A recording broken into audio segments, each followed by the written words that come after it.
UMAC TV. Estamos en La Revolución Silente, que es el nombre del primer Congreso Patagónico de Descentralización que se está realizando aquí en la Universidad de Magallanes, y estamos en este capítulo de Motor de Desarrollo con uno de sus participantes, exintendente de la región de Los Ríos, trabajador social, magíster en Ciencias Sociales y doctor en Ciencias Políticas. Me refiero a don Egon Montesinos Montesinos. ¿Cómo está? Muy bien, muy contento acá en Punta Arenas, en la UMAC, en la región, que es muy linda. Además. ¿Había venido a la Universidad de Magallanes? Sí, en la Universidad de Magallanes está un par de veces acá en Congreso, a ver, por ahí por el año 2006, 2007. Y luego vine cuando fui intendente, invitado por la Unión Comunal de Juntas de Vecinos a exponer una experiencia que hicimos allá de participación ciudadana. Y de ahí ya como académico he venido, este es como mi quinto o sexto viaje. Como académico, porque además es parte de la Universidad Austral de Chile, ¿cierto? Así es. Y ahí dirige un centro dedicado precisamente a investigar descentralización. Sí, ahí estoy desde el año 2018, porque antes trabajaba en la Universidad de Los Lagos, a propósito de las universidades estatales, y ahí también trabajé en un centro de estudios regionales, pero luego cuando fui intendente se abrió un concurso de centros de estudios regionales en la UACH, postulé porque además es la región donde yo nací, me he criado, lo gané el concurso. Y después se abrió la carrera de Administración Pública, es decir, era una apuesta que hizo la Universidad Austral por fortalecer el área pública. Y el centro lo dirijo desde esa fecha, 2019 aproximadamente, y se abrió la carrera de Administración Pública en la Facultad de Ciencias Económicas y Administrativas. Y ahí hoy día estoy ejerciendo el rol de decano de la facultad, que hubo elecciones el año pasado y resulté electo. Ya. Egon, primero quisiera que pudiéramos aclarar conceptos, ¿cierto? Sí. Para poder desarrollar después la conversación. Este programa, Motor de Desarrollo, nace precisamente a propósito del gobierno de Michelle Bachelet, cuando vino a anunciarse el Plan Especial de Desarrollo de Zonas Extremas. Ella dijo que la Universidad de Magallanes debía ser un motor de desarrollo. Sí. Desde esa fecha hasta hoy, lo que hemos visto es cómo se ha ido cuestionando un poco, a partir del cuestionamiento del modelo, el concepto de desarrollo. Y las universidades, cuya misión también es problematizar, ¿cierto? También han problematizado este concepto, y nosotros también queremos hacerlo en este programa. Entonces, la pregunta primera es, ¿qué concepto de desarrollo tienes al cabo de toda la experiencia gubernamental, ejecutiva, al cabo de todos estos estudios y también del ejercicio académico? Caminando por aquí por la Facultad de Ciencias y también la Facultad de Ingeniería. Mira, el concepto de desarrollo que yo tengo lo puedo explicar con una frase que me dijo un dirigente social a propósito de la pavimentación que hicimos de un camino como de 20, 25 kilómetros entre Río Bueno y Mantilhue, en la región de Los Ríos, para que la gente un poco se pueda ubicar geográficamente. Puyehue, que es la comuna por el paso Cardenal Zamoré, hay un sector que se llama Mantilhue, que pertenece a la región de Los Ríos, y Río Bueno es la comuna que conecta. Ese camino no estaba pavimentado. Fueron, en realidad, 40 kilómetros de camino y que se pavimentaron. Y un dirigente dijo, bueno, tenemos ahora el cemento. ¿Cómo hacemos para que este cemento mejore mi vida al interior de mi casa? Entonces, ahí tú puedes ver la diferencia entre el concepto de crecimiento, que es básicamente cuantitativo, la noción de crecimiento, pero el desarrollo tiene que ver con un cambio cualitativo en tu estilo de vida. Si ese cemento, decía el dirigente, a mí no me va a cambiar mi forma de vida, no me sirve tener todo pavimentado, no me sirve tener infraestructura si no va a cambiar mi forma de vida, mi estilo de vida. ¿Y cómo lo veía él? Porque él sin esta calle o sin este camino pavimentado, lo que había era polvo en el verano, cuando pasaban los autos, porque ahí pasan autos desde Argentina, y barro en el invierno. Entonces, polvo en su casa, barro, ellos tenían emprendimientos productivos, nadie se detenía, y no pasaba nada con sus emprendimientos de dulce, venta de manzana, lo que hace la gente que vive en campo. Claro. Entonces, efectivamente, el municipio ahí asume un compromiso y dice, bueno, ahora lo que tenemos que hacer es cualificar este crecimiento, transformarlo en desarrollo. Entonces, el desarrollo tiene que ver con un cambio cualitativo en una comunidad. El cambio cualitativo significa mejor educación, mejor salud, mejor conectividad, mejor acceso,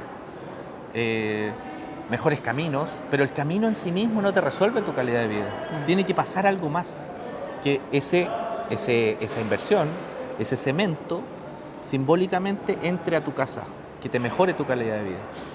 Y luego hay definiciones teóricas, o sea, hay definiciones teóricas que señalan que el desarrollo es un proceso de cambio cualitativo, que implica crecimiento, pero que es un proceso de cambio cualitativo donde las personas son protagonistas de ese cambio cualitativo. Entonces, claro, el motor de desarrollo de una universidad no pavimenta calles, una universidad no construye casas, una universidad no construye edificios, pero una universidad prepara profesionales para que te ayuden a la ciudadanía a generar este cambio cualitativo, que tu forma y tu condición de vida mejore si tienes más hospitales, si tienes más escuelas, si tienes más vivienda, etc. Entonces, eso es lo que hoy día se habla mucho a partir del año 2000, del desarrollo territorial. Es decir, que el desarrollo considere donde tú vives. No es lo mismo vivir en Magallanes que vivir en la metropolitana. Hay condiciones diferentes. Y también el donde vives, uno puede ampliar un poco la mirada y decir, no solamente el territorio comunal o local o nacional o continental, sino que también planetario. Y a propósito de eso y de lo que hemos visto que sucede cuando hablamos de globalización, en términos prácticos, ¿la naturaleza es parte de ese desarrollo? Porque, por lo que usted dice, en el fondo, el concepto que tiene está con focalización en la vida humana. Pero la vida humana depende de otras vidas. Sí, absolutamente. O sea, ¿Cómo entra ese factor, digamos? ¿Complica la visión de desarrollo que se tiene? depende. ¿O complejiza, perdón? Sí, más bien. complejiza, sí. Complijiza. Complica, depende. Si tú eres un inversionista Te que complica. tiene 5 millones de dólares para hacer una central hidroeléctrica y vas a hacer una central de paso en donde vas a inundar un río y ese río aledaño tiene comunidades de pueblos originarios donde tienen un significado espiritual esos terrenos y tú lo inundas, vas a complicar a aquella comunidad que tiene una visión de ese territorio espiritual, religiosa. Y vas a complicar al empresario que le dice, oye, aquí tú no puedes inundar esto porque esto tiene un significado espiritual para una comunidad. Complejiza, sí. La tarea del Estado. La tarea del Estado y la tarea del privado también. Complejiza el crecimiento y el desarrollo porque tú tienes que comenzar a incorporar este tipo de variables. Y hace más compleja la relación del Estado con el privado y con la comunidad. Porque tienes que comenzar a incorporar estos elementos. Y eso se ha ido avanzando a raíz de desastres. Mira, te voy a poner un ejemplo. El ejemplo de Celco, en Valdivia, 2004-2005. Yo estaba estudiando mi doctorado, pero me enteré del desastre del Santuario de la Naturaleza, donde en concreto se murieron todos los cisnes. Y a mí me gusta hacer muchas metáforas y ejemplos. No es literal lo que voy a decir. Pero mucha gente decía, incluidos los empresarios que estaban vinculados a esto, que los cisnes poco y nada se estaban suicidando y que estaban muriendo porque Claro. un suicidio colectivo de los cisnes, o sea, algo ridículo. Luego de algunos estudios independientes sobre todo, se llegó a determinar que los residuos sólidos de la empresa en ese entonces no estaban matando directamente al cisne. Lo que estaban matando era el plancton de lo que se alimentaba el cisne. Por lo tanto... Murieron de hambre. Obvio, murieron de hambre, murieron envenenados algunos. Y básicamente se produjo una extinción en ese entonces de una especie que es propia de nuestro entorno. Es como que acá los pingüinos comenzaran a morirse y tú dices, oye, ¿no será la empresa que está generando esto? No, los pingüinos están con un problema psicológico y se están matando. Claro. Entonces, complejiza porque el Estado es quien tiene que hacerse cargo de demostrar que efectivamente la forma de la actividad productiva de una empresa en particular está dañando el entorno. Y esto no significa ser verde o ser anti-inversión. Esto significa hacerse cargo del entorno donde tú vives. Esto no significa que uno no quiera que la inversión se genere, que se produzca. Lo mismo teníamos un problema, o tuvimos con Colbún allá, se iban a instalar con una empresa en la cuenca del río San Pedro. Y esa cuenca tiene un problema de roca madre. La roca madre es la estructura de la roca, no es sólida. Y eso se demostró en el terremoto del 60. El terremoto del 60, esa cuenca, hubo dos grandes tapones que generaron el Riñiguazo. La gente puede buscar en Google el Riñiguazo y se va a dar cuenta que el Riñiguazo fue producto del desprendimiento de roca en el río a raíz del terremoto del 60 en una cuenca que es frágil. Cuando nosotros ponemos esa historia a disposición de la empresa y que se haga cargo de eso, porque no queremos que, o sea, nosotros vivimos en una zona sísmica, claro. Chile en general vive en una zona sísmica, y el terremoto del 60 no es que no va a ocurrir nunca más. O sea, puede ocurrir mañana, pasado mañana, o en 10, o en 20, o en 30 años más. Y cuando la empresa comienza a sentir que uno lo está presionando, que uno está haciendo hostigar, no, es hacerse cargo del entorno. Entonces, en este contexto, ¿qué entendemos por descentralización? ¿Y cuánto también se complejiza la descentralización cuando tenemos conceptos también más complejos de desarrollo y crecimiento? Mira, en este contexto, en un país como el nuestro, que además tiene configuración geográfica que hace compleja la relación, o sea, para el gobernador no es fácil agarrar un avión, ir con un presidente de junta de vecinos, porque probablemente va a ir a resolver un tema a Santiago de un comité de vivienda. La descentralización es un medio, ¿se entiende? No como un fin en sí mismo, un medio para muchas cosas, entre otras, para generar un desarrollo más equitativo. Es decir, que las personas que viven en Magallanes tengan las mismas posibilidades de tener una buena calidad de vida que las que viven más cercanas al poder. Mira, ¿qué es lo que vemos de pronto en las noticias, los que vivimos en regiones? Que el ministro de Transporte, estoy haciendo alusión al ministro de Transporte no porque tenga algo negativo el ministro, simplemente anuncia la línea 8, la línea 9, después viene la línea 10. Estamos anunciando una conectividad o sea, se anuncia un metro, un tren con Valparaíso, son miles de millones de pesos. Mientras que en zonas rurales no hay subsidio a la locomoción pública, por ejemplo. Mientras hay personas que se tardan horas, 3, 4 horas, 5 horas, incluso más. Acá no sé cuántas horas se trasladará una persona que vive en un sector apartado para venir al gobierno regional a hacer un trámite. Y probablemente esa persona no tiene cubierto, ya sea por camino, temas de conectividad, o subsidio, locomoción. Entonces, cuando tú ves eso, dices, wow, está bien, necesitamos tener metro, línea 8, 9, 10, las que sean. Pero ¿cómo compensamos al otro Chile, al que está, al que vive, al 60% de la población que no vive en Santiago? Si tú sumas a Valparaíso son el 50% ya. A la mitad de Chile que no vive en Santiago. ¿Cómo compensas eso? Tienes que tener niveles de gobierno, o un gobierno regional en este caso, con un mínimo de capacidades para que pueda responder al habitante que no es de la metropolitana y Valparaíso, que además de tener a sus gobernadores, tienen al ministro de Transporte. O sea, el ministro de Transporte le está resolviendo la vida a los santiaguinos que habitan en la región metropolitana. Entonces, si comprendemos el desarrollo como un cambio cualitativo en tu estilo de vida, evidentemente que esta variable llamada descentralización, que no es otra cosa que poder para decidir en regiones, de algunos temas, no de todos. Yo no lo veo a los gobernadores pidiendo secesionismo, que esta es una cuestión que preocupa a un sector de la población, que nos vamos a separar, etc. No veo a los gobernadores pidiendo un Estado federal, aunque cuál sería el problema, digo, pero no veo ahí, sino que veo simplemente, oiga, déjeme coordinar a los servicios que resuelven la vida. Hoy día tenemos al delegado presidencial regional, que está al lado del gobernador. Para mí no tiene sentido esa figura, pero bueno, y nuestra trayectoria institucional histórica también así lo ha establecido, pero hay que hacerse cargo de eso. Si ese medio no está corregido, vamos a tener procesos de desarrollo incompletos, vamos a tener procesos de desarrollo algo frágiles, en mi concepto. Avancemos, volvamos nuevamente a caminar para hablar acerca de la perspectiva histórica de esto que está planteando. En alguno de sus artículos, que salen a propósito de las investigaciones que realiza la academia, ¿cierto? aparece algo que dice relación con la regionalización que se produjo durante la dictadura, ¿cierto?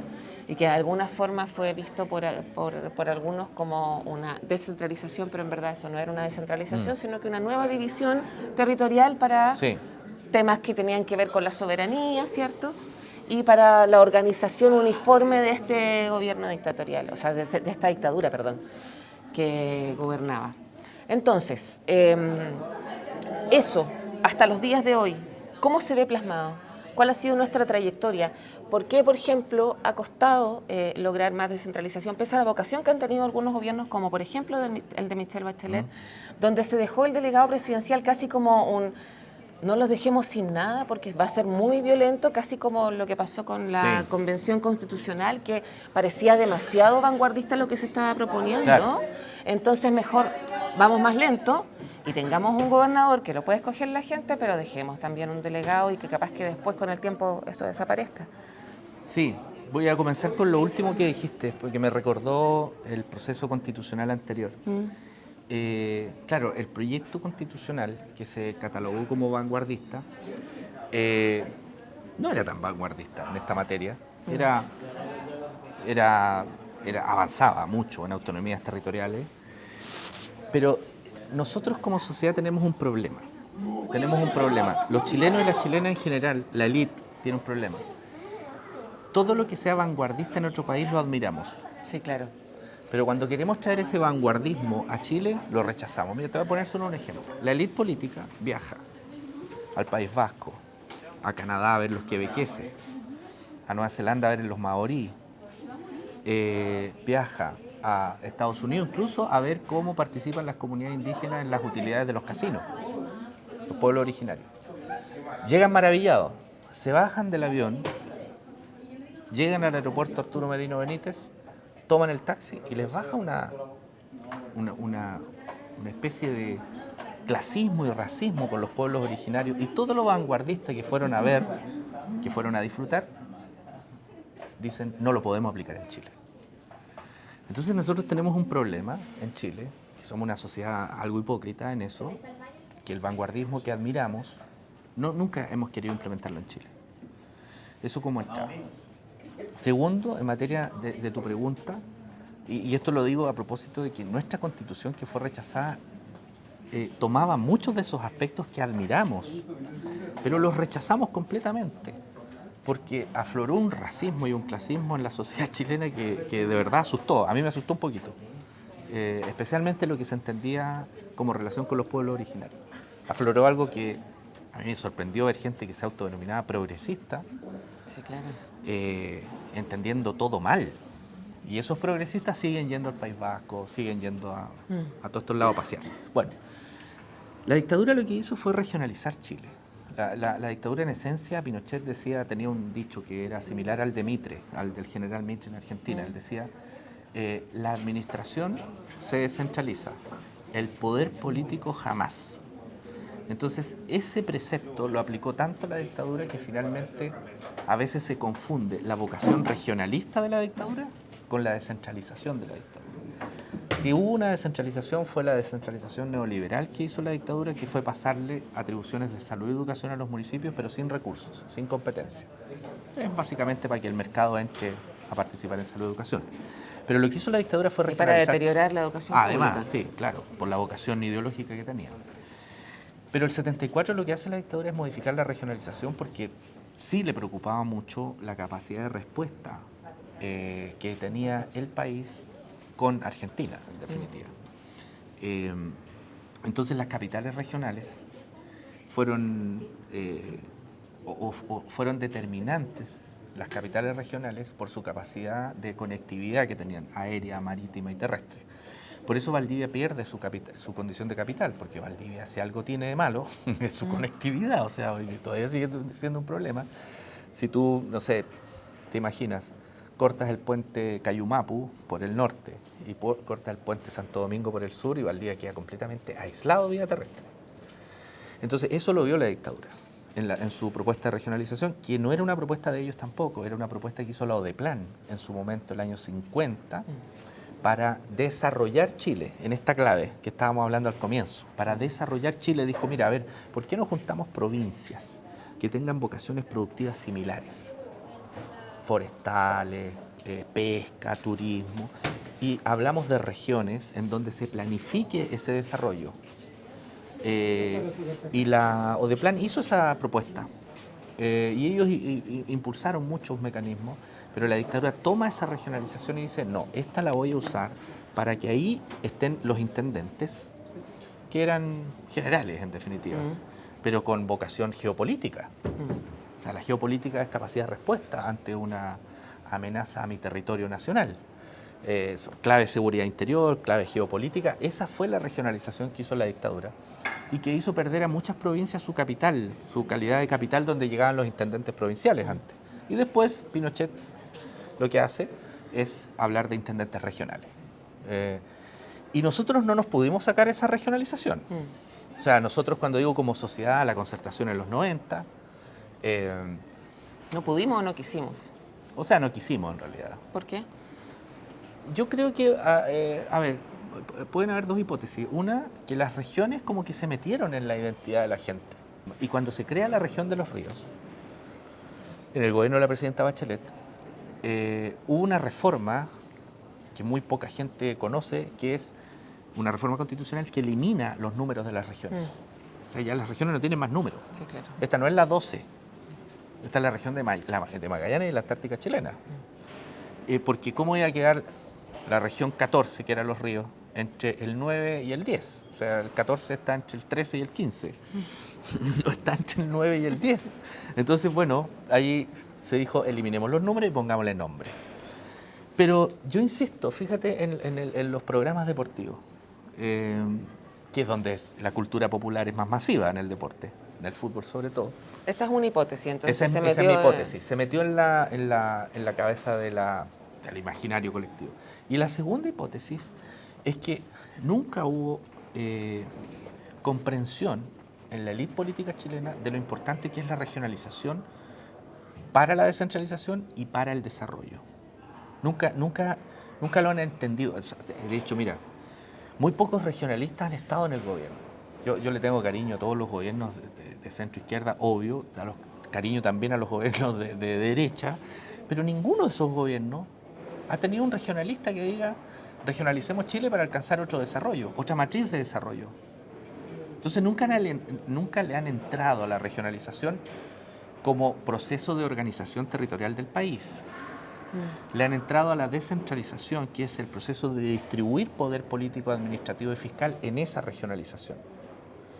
Y es mucho más fácil y atractivo hablar de descentralización, porque elijamos gobernadores, démosle más atribuciones, vivimos mal, queremos más recursos, que hablar de regionalización.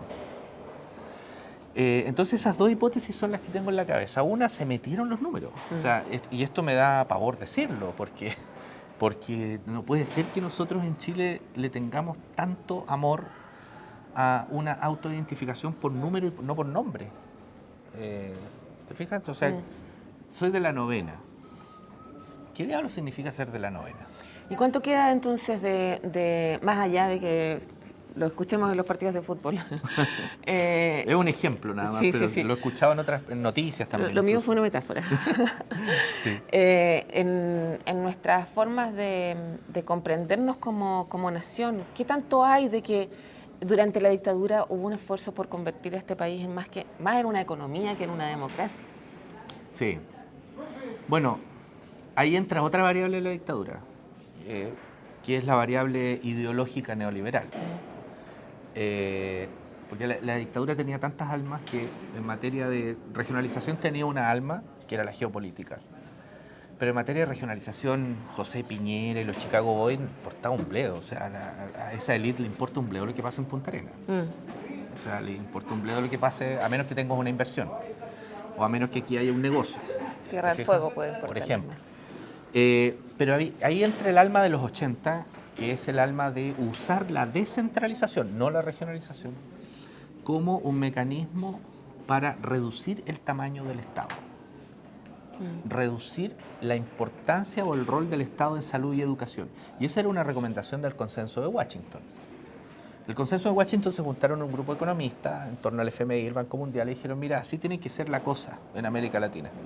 Tienes que privatizar, tienes que reducir el tamaño del Estado, tienes que abrir tu economía, tienes que, whatever, lo que sea. Fueron 10 recomendaciones. Y en el marco de tienes que privatizar o descentralizar, apareció, y tienes que privatizar, desconcentrar, apareció la descentralización, pero no como la estamos viendo en este Congreso, no para fortalecer a los territorios, no para fortalecer la democracia, no para fortalecer a los gobiernos regionales, muy por el contrario, para reducir el rol del Estado en servicios que son básicos para el desarrollo, salud, educación, y eso se le entregó a las municipalidades. Y mi tesis, que es una tesis problemática en realidad, siempre me trae problemas decir esto que voy a decir, pero ya, estamos en la academia. Vamos por el titular. Sí, no da para titular. Mi tesis es que eso se hizo de manera deliberada para que los municipios lo hagan mal en salud y educación. Para que el mercado viniera y diga, mira, yo lo hago mejor. ¿Ven cómo lo hacen mal? Y ven conmigo. Y tú haces de la salud y educación un negocio, pero reduciendo la fuerza del municipio para prestar un servicio básico. Distinto es, por ejemplo, países que son igualmente neoliberales como nosotros, pero no debilitan a sus municipios. El caso de Colombia. O sea, el caso de Colombia, que es también muy contradictorio, cuando tú hablas con élite política, senadores, diputados, etcétera, profesores, académicos, la élite política también está metida en la universidad, en las universidades. En el proceso anterior, yo siempre ponía el ejemplo de las empresas públicas de Medellín, del municipio de Medellín, un municipio. Pasa nomás. El municipio de Medellín, como estamos caminando. Sí. Y una vez me tocó con un líder político de Antofagasta. Estábamos hablando y él dice, mire, yo no sé, dice él, o ella, no voy a dar nombre para que no se sepa quién. Él o ella dice, yo no sé, no estoy convencida, decía, que los municipios sean capaces de tener buenas empresas. Por su noción política de que la empresa es una cuestión que tiene que ser privada y que el Estado hace mal la pega. Yo le dije, oiga, pero esto es muy extraño lo que usted dice, porque además señala que no hay experiencia que señale que los municipios lo hacen bien en empresas. Es muy extraño porque usted, siendo Antofagasta, usted le paga el agua a un municipio que tiene una empresa, que en Chile se llama Aguas Antofagasta. No, pero nosotros le pagamos a Agua Antofagasta, que es una empresa privada. Esa empresa privada es del municipio de Medellín, del grupo de empresas de Medellín que se llama EPM, Empresas Públicas de Medellín. O sea, usted le paga el agua a un municipio y que lo hace extremadamente bien como empresario. Con las utilidades de EPM, el grupo de empresas del municipio de Medellín, el 2021, Medellín abrió una universidad para formar a los jóvenes en los empleos de la cuarta revolución industrial. 7.000 estudiantes, educación gratuita. No sé si será de calidad, porque no he visto los resultados de la formación. Educación gratuita, financiado, entre otras cosas, por las utilidades que dejan las empresas públicas de Medellín. Entonces tú no puedes partir de un supuesto ideológico negando que un municipio lo hace mal, o no dando la posibilidad de a lo menos ver experiencia comparada de cómo lo hacen los gobiernos regionales y municipales en estas materias. Un país neoliberal. Colombia no es un país, hoy día está gobernado por Petro, pero la matriz de desarrollo de Colombia es muy similar a la nuestra. Un país neoliberal, que tiene una fuerza en sus municipios y en sus gobiernos departamentales que ya la quisiera para nuestro país. Pero no tuvieron 17 años de dictadura. Pero han tenido el narco. Sí. Que otra cosa. Para ellos es peor que una dictadura. Una vez tuve una discusión profunda con un colega. Me decía, dame tus 17 años. Dame tus 17 años y yo te doy los 50 años del narco. En ese entonces estaba la discusión en Colombia de si el Estado reconocía como violación a los derechos humanos los desplazados en Colombia. Y lo tuvo que reconocer por omisión del Estado. Es decir, el Estado sabía lo que estaba pasando y no hacía nada para proteger a las personas. Bueno, cierro este paréntesis para decirte que, en definitiva, el 80, los Chicago Boys, José Piñera y compañía, lo que hicieron fue matar la educación, especialmente reduciendo las capacidades de los municipios para eso, para que entre el mercado. para ir finalizando ya, porque estamos llegando nuevamente Sí. al lugar donde comenzamos, Sí, ha sido... hablemos de participación ciudadana. Se ha avanzado en los últimos años en Chile en contemplar instancias de participación ciudadana, ¿cierto?, en el aparato público. Pero la crítica que viene, incluida también los artículos que usted ha publicado, es respecto de lo deliberante que puede hacer esto, lo vinculante. Lo vinculante. ¿Qué tan incidente es o qué tan incidente no es porque no se está haciendo bien o porque no hay interés de hacerlo bien? ¿Cuál es la reflexión que usted tiene a ese respecto?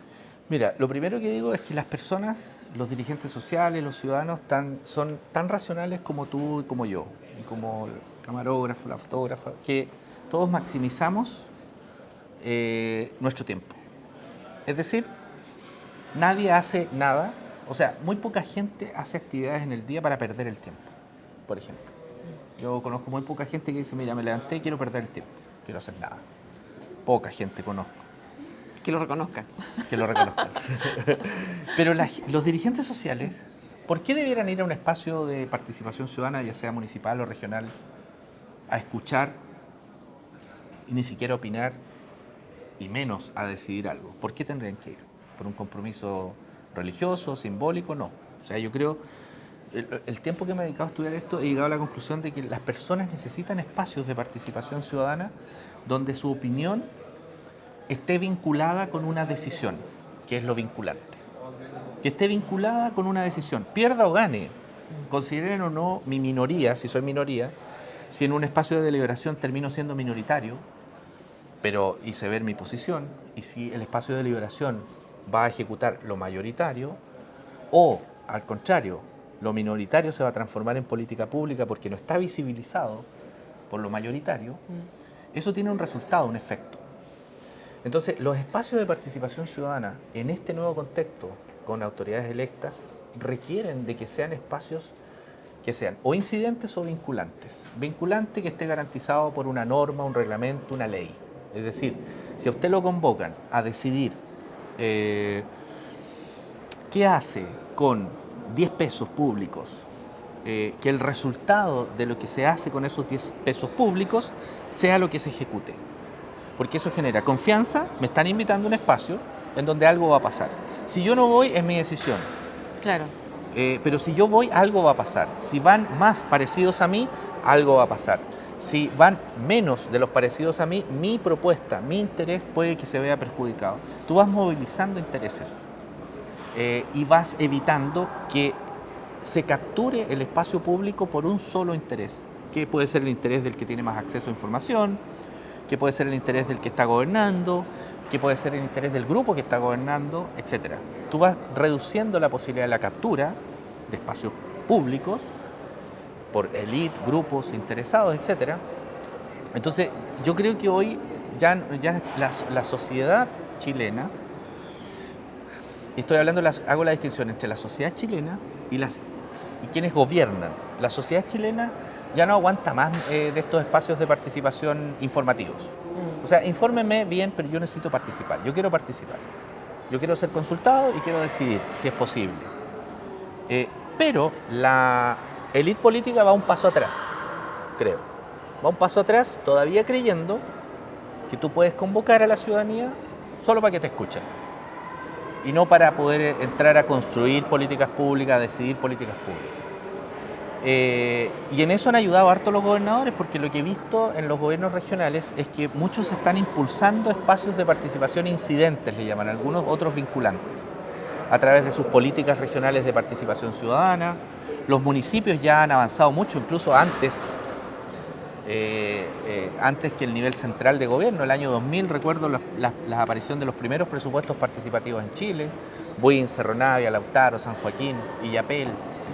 Hoy día hay más de 50 municipios que lo han hecho y lo han sostenido en el tiempo, en donde generan un espacio donde te invitan a ti a decidir proyectos. Voy, voto, participo, delibero, decido algo. Pero ya los espacios así, venga la asamblea informativa para ver lo que va a pasar con el plano regulador y no pasa nada. Venga a informarse sobre el estado del puente, ya van a ir a saber cómo está el puente.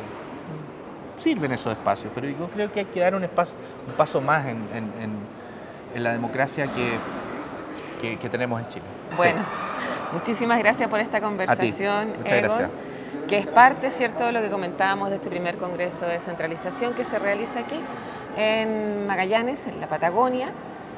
Todo ese material además va a quedar disponible por UMAC TV, aparte de esta entrevista que les agradecemos haber seguido. Hasta una próxima.